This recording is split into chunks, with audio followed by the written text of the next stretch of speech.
Are you a D2C brand or a B2B SaaS company? Do you really want to run CRO experiments and understand how users are interacting with your website? What is the kind of experience that they are having?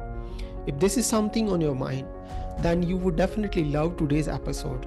I have invited Gertrud Vahtra.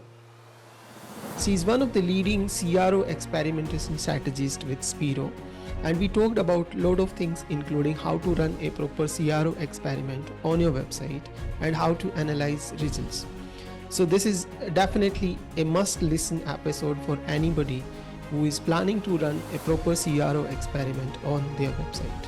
I definitely think that the research methods that are most useful for you depend on the type of company you have. I think if you are a company that doesn't have a very big budget, you can consider tools like Microsoft Clarity to get initial insights with like heat maps and session recordings. And of course, you can use tools like Typeform or SurveyMonkey to kind of build out your customer service in there. I think AI for research is still a very new topic. I think the way people behave can sometimes be irrational, and I'm not sure if AI can really predict human behavior in the right way. Hi, Gertrude. Welcome to the 10xMarketer podcast. Let's start with a quick introduction from your side, and then we'll get into the episode. Hi, and thank you for inviting me to the podcast. My name is Gertrud Vahtra, and I have worked at Spiro, which is a research and experimentation agency, and I've been there for 6.5 years. I am an experimentation strategist. I'm very passionate about research, and I love getting customer insights and using those to improve customer experience on websites. Okay, so great, and welcome once again. And unfortunately, you answered the first question I had, but I'll still repeat the question so that you can add something more. What made you to CRO? Why CRO? Oh, actually, the way I started in CRO is quite interesting. I was actually in university and I was studying media and communications. I wasn't really sure where I want to specialize. My course involved a lot of different marketing topics, even some like film studies, journalism, things like that.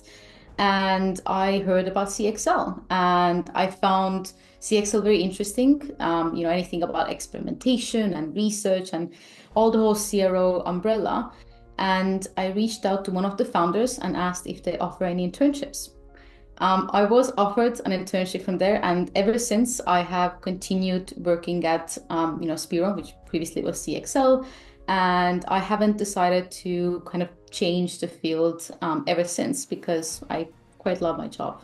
Great, and I'm just trying to add to this. I also did a lot of mini degrees with CXL. I think I did almost 6 out of 9 mini degrees that they offer. So it's quite fantastic how they teach, and the people who are actually the practitioners come and record the courses with CXL. So it's quite a knowledge journey for me also personally. So I also love CXL other than you. So that is also common between us. Now, you talked about you love research. Let's talk about that first. Why research is so important for CRO, and where do you actually start with the research process? Well, in my mind, research helps us lay the groundwork for experimentation and CRO. I think working with a lot of new companies, I've often found that companies want to get excited or want to get started with experimentation. They're very excited about it, but they don't really know where exactly to start. And oftentimes, a lot of companies go into spaghetti testing, which is throwing a bunch of ideas to the wall and seeing what sticks. And I think anecdotally, this is where like the button testing whole topic comes from as well. Why I love research is because it gives you the focus. It helps you understand what the top customer problems are and what are the top themes that you need to kind of work on to solve those problems and really make the website more user-friendly. So without having that research data, you might end up spending a lot of time on solving problems that might not be as important or putting different solutions out there that aren't really solving anything at all. So the other part of the same question is, what is actually the research that you have to do? What are the components of research when it comes to CRO? So do you focus more on the end user, the problem that the website is trying to solve, or the traffic that they already have, What is the starting point and what all is included when you say research? Yeah, I think it's really hard for me to pick like a favorite research method. I think they all, provide a lot of value in a lot of different ways.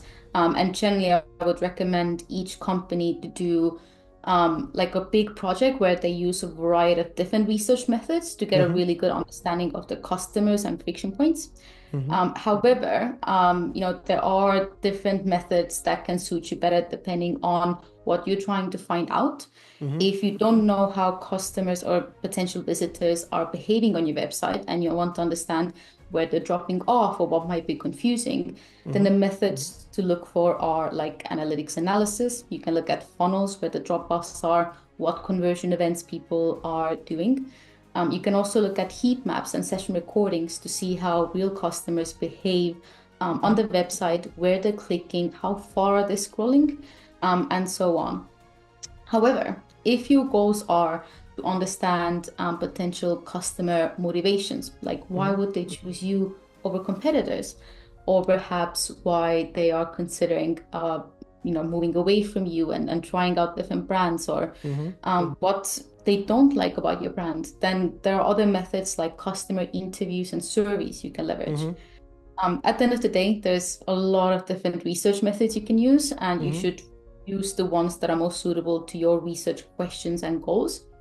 I know I just went through a lot of examples, but the one tool you should always kind of start with is analytics analysis. And that is because, you might use analytics to evaluate the impact of your experiments. You might use the insights from there to help with better targeting requirements for other research methods. And it really just helps you get a big overview of who the visitors that are coming to your website really are. Okay, so it makes me curious about one thing before we move ahead with other questions. Is what is the minimum sample size or what is the traffic that a website should have before they start thinking about CRO? Is it one of the building block when you're building a website, or is it something that you have to do later on, or are there any best practices that you can take care of from the day one, even if you have not started working on the website, you are in the initial stage of researching about your customer, trying to understand the voice of customer, and maybe build your product aligning with the solution, or maybe creating your go to market strategy for that matter? I think you can always do CRO no matter how much traffic you get on your website. Where it gets tricky is experimentation because you need the right amount of traffic to, get statistically significant results, or to make sure that you have, realistic run times for experiments. Mm-hmm. To understand if you have the capability to do A/B testing, I recommend you to use online A/B testing tools. There's quite a lot of them, and they're free to use, most of them. In those testing runtime calculation tools, you can enter the number of visitors you get weekly, and then you can enter the number of conversions, and then you see how long you need to run your experiments. Obviously, if your traffic numbers are so low that you would need to run your experiments for 3 or more months to get any kind of measurable result, then I would suggest you to look at other validation methods instead. You can even validate results with other research methods. But when it comes to general CRO umbrella, you can do research always, and based on the learnings, you can either implement them, maybe use other research validation tools, or if you have the traffic, A/B test them. The one other thing I will call out is that you hit the nail in terms of sample sizes. There are some methods where you should aim for a specific sample size, like surveys and polls. Generally, you want to get at least 200 to 300 responses to get a good sample size, and that to make sure that when you start analyzing the results, you can start like grouping different themes and start identifying patterns. With other methods, you can always do usability studies, but you don't need to have, you don't need to use your own customers or the traffic on your website. You can do copy testing. So with some tools, you pay for participants to get feedback on your site. And in those cases, it's not a concern about how many visitors or conversions you get on your own site. Okay. And so your approach or the method of research also is different on a different size of traffic that you get on the website. Is it also different for a B2B or B2C kind of websites, or is it the same process that you can follow everywhere? I definitely think that the research methods that are most useful for you depend on the type of company you have and what vertical or industry you're in. For B2B SaaS, you generally have longer sales cycles. So some potential customers may visit the site multiple times before they're able to make a decision. In some cases, they also need to involve multiple people internally to make that decision. So while you still want to kind of look at on-site behavior, you can really get most value from methods like customer interviews and maybe sales call analysis.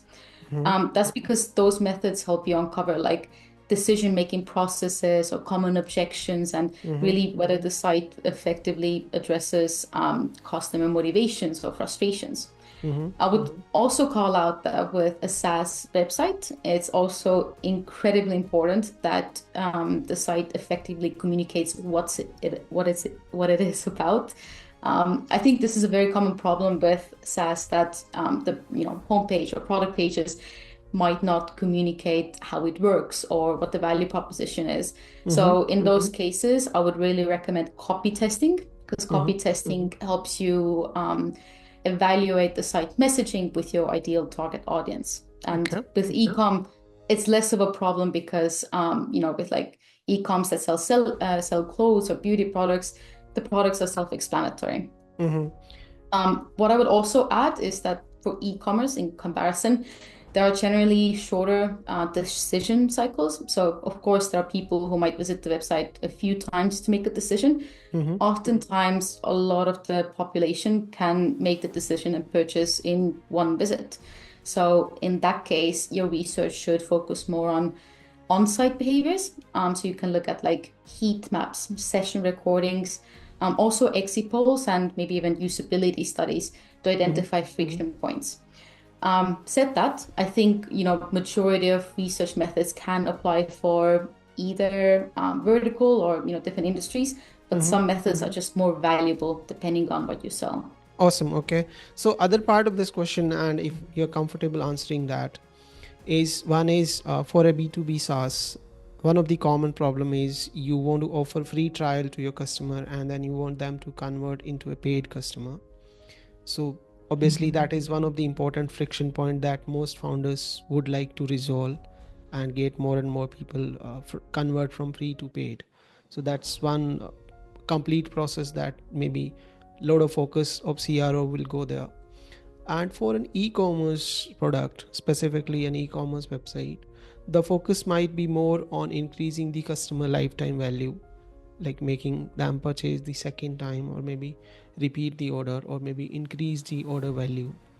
So those are some of the important metrics that according to me, I mean, this is my analysis, according to me matters to both kind of websites or both kind of business owners. How do you approach them? Like, how do you approach the experiment for both of the areas? I think for research specifically, you want to make sure that you do the research on different customer segments. So if you run customer surveys, you're working with a B2B SaaS company, you want to make sure that you do separate surveys with people who have done a demo or on trial but haven't really converted. And get different insights from those types of leads in comparison to like actual customers who have converted. And you can get a lot of value from like targeting those different segments. And for e-com customers, again, you can look into different segments you target with your surveys or interviews.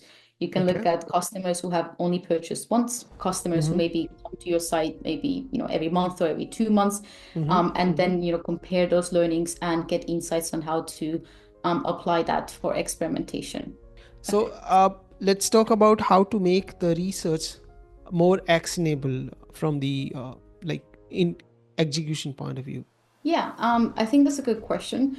One thing is to make sure is that the research doesn't just sit on the slides. I think slides and Google Docs and things like that are very useful for communicating the learnings to different stakeholders. So it's a good way to present your learnings. However, what I've oftentimes found is that people will just kind of delete those documents and they never get used again. And sometimes they're not even very well organized. Mm-hmm. So a few things I want to call out on how we make research actionable. One is to make sure that those insights are clearly presented to the whole team, brought up maybe in kind of weekly meetings and included in the strategy planning. I think you can use a lot of the research to connect those to the OKRs and goals that your team is working on, as it kind of tells you that how it gives you an indication of what you need to change to make sure you meet the customer goals or improve the experience. The other thing I would call out is to make sure that you store your research really well and that it's very well documented. Mm-hmm. There are different tools you can use for that. My personal go-to tool is Airtable. What I like about Airtable is that generally I use it to store all research projects, and Mm-hmm. I also link it to like different insights that come out of it and then actions and experiments. And it's really good if you can later link experiment results into like a single piece of research, and it kind of shows you the whole story that you kind of went through with the whole team. Mm-hmm. And the third thing I would call out is workshops. I am a big believer and a lover of workshops. I've talked a lot about this in kind of, on my LinkedIn and with CXL feeds. And I Mm-hmm. think workshops can make sure that you get more alignment with your teams and buy-in for experimentation. So what I would do after I would finish a research project is that I would conduct a thematic analysis workshop. And with thematic analysis, you can bring in a group of people who will Mm-hmm. review different research insights and then try to find patterns within it. Mm-hmm. With patterns, you can find what are the top customer problems or areas you should focus on with your experimentation. And this can, be connected with your strategy as well. And the other workshop I would do is a data to action workshop. Mm-hmm. And in the data to action workshop, you can kind of ideate together with the team. You Mm-hmm. get a problem area or a focus area that we want to solve together. You give Mm-hmm. them the data from research to use for any kind of solutions. And then you just have a big brainstorm together where Mm-hmm. everyone lists their ideas on what they should change on the website, what they should experiment, what future research they should conduct. And based on that, you can create a roadmap together. Understood. So, one question is this kind of a follow-up question on this. Who all should be present in this workshop and meetings that you have for the follow-up? And second is like the biggest challenge with any research or any report is how much buy-in do you have from the leadership team, which is the leadership that the client has, like who is the final decision maker in this? Yeah, I think generally, everyone who touches on experimentation should, definitely be involved. So, Mm-hmm. designers, experimentation project manager, analysts, designers, Mm-hmm. all be in the same room together where they review the insights and then think about different ways to action on them. Because if you are, a designer and you kind of work on your own and you just get tasks given to you, you might not be as sold on those solutions and ideas as Mm-hmm. opposed to when you are brought into the room to workshop and brainstorm together with the whole team. So I think, the more people you can involve, Mm-hmm. the better.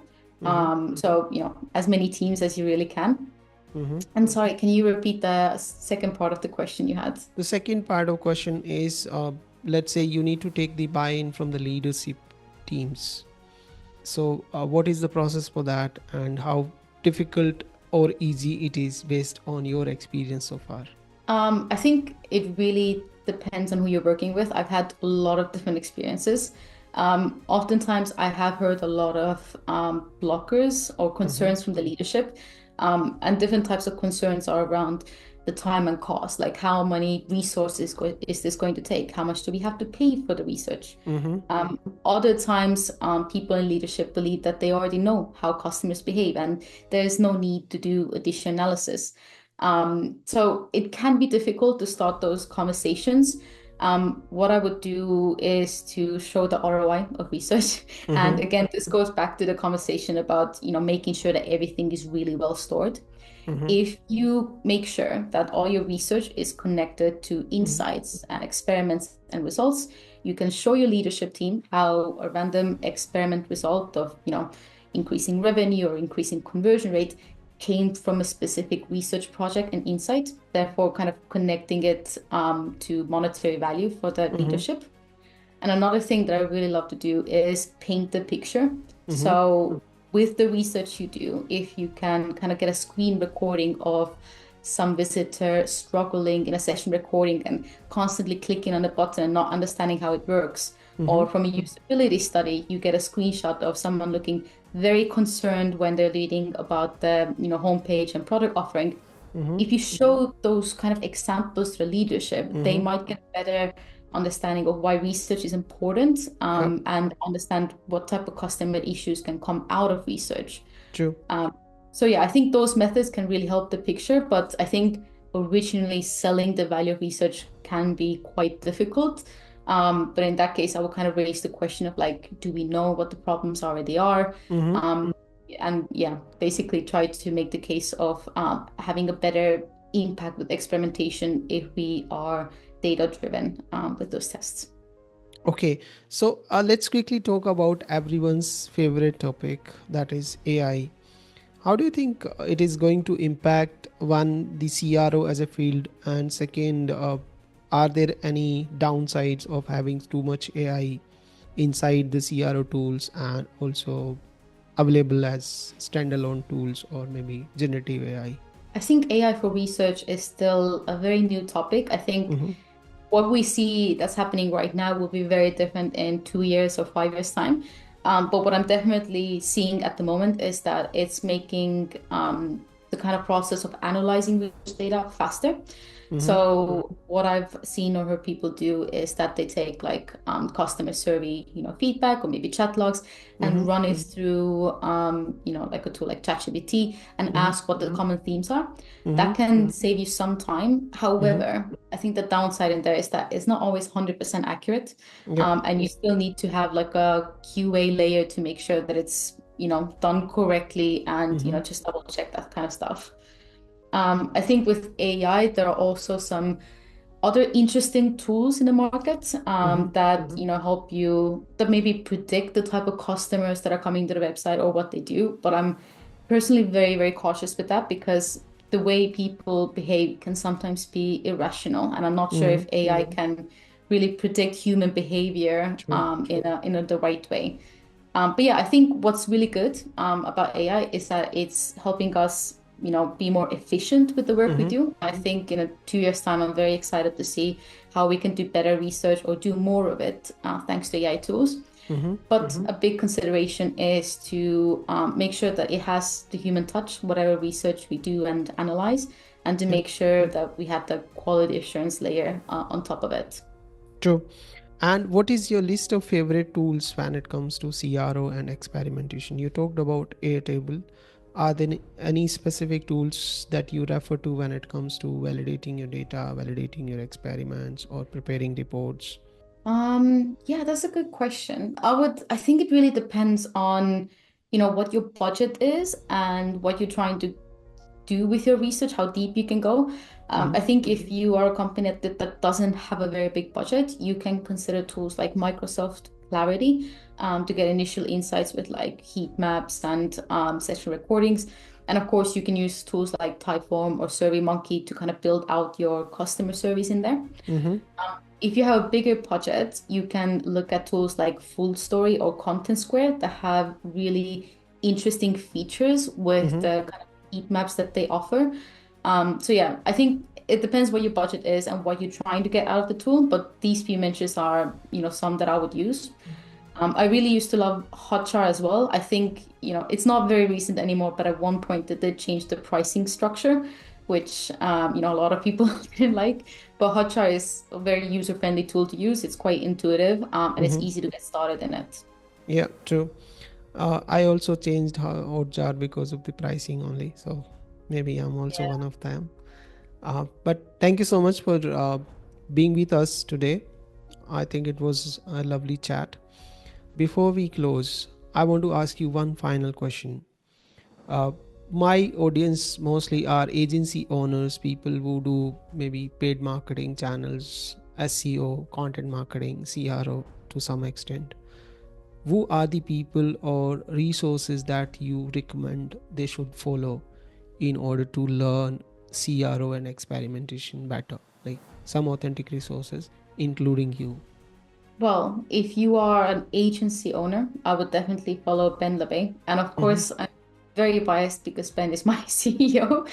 Okay. But he talks a lot about experimentation Mm-hmm. and scaling experimentation programs and how to adjust your offering to keep up with the market trends.